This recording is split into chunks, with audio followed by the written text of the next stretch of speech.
Crime branch unit 6 ने एक ऐसे गैंग का भंडाफोड़ किया है जो पोलिकर द्वारा गिरफ्तार आरोपियों को कोर्ट में फर्जी जमींदार बनाकर बेल दिलाया करते थे।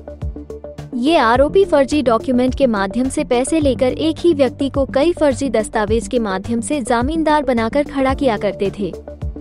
ये आरोपी एक ही व्यक्ति का फर्जी Aadhaar card, PAN card, ration card, solvency अलग अलग कंपनियों के ID, BMC slip, bank statement, stamp बनाकर जमींदार बनाया करते थे, जिसकी जानकारी क्राइम ब्रांच यूनिट 6 को मिलने के बाद गुप्त सूचना के आधार पर महात्मा फुले नगर मानकखुर्द मुंबई से आरोपियों को गिरफ्तार किया है।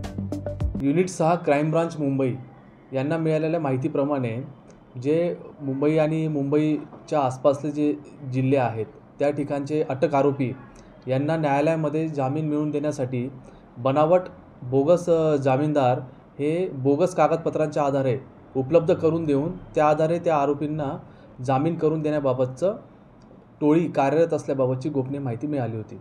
त्या अनुषंगाने युनिट 6 चे प्रभारी अधिकारी साळुंखे आणि त्यांच्या टीमने एका सदर याची गोपनीय माहितीची पडताळणी करण्यासाठी सापळा रचला।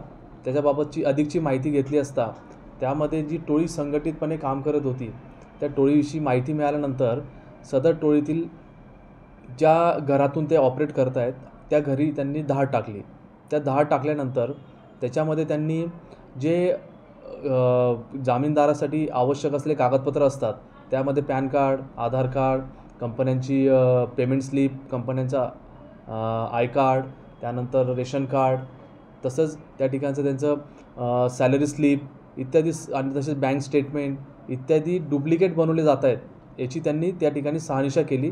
त्या ठिकाणी मोठ्या प्रमाणात आम्हाला दस्तऐवज मिळून आले आहेत की ज्याच्यावरून हे निष्पन्न होतं आहे की एकाच व्यक्तीच्या नावावरती वेगवेगळ्या नावाने आधार कार्ड, पॅन कार्ड बनवले गेलेले आहेत, वेगवेगळ्या कंपनीच्या नावाने आय कार्ड देखील बनवले गेलेले आहेत, रेशन कार्ड बनवले गेलेले आहेत, ते आम्ही त्या ठिकाणी जप्त केलेले आहेत। आणि ह्या संपूर्ण कारवाईमध्ये एकूण 5 आरोपींना आम्ही आतापर्यंत अटक केलेली आहे। हे 5 मुख्य आरोपी आहेत। त्यापैकी जे आरोपी संजीव गुप्ता उर्फ सनी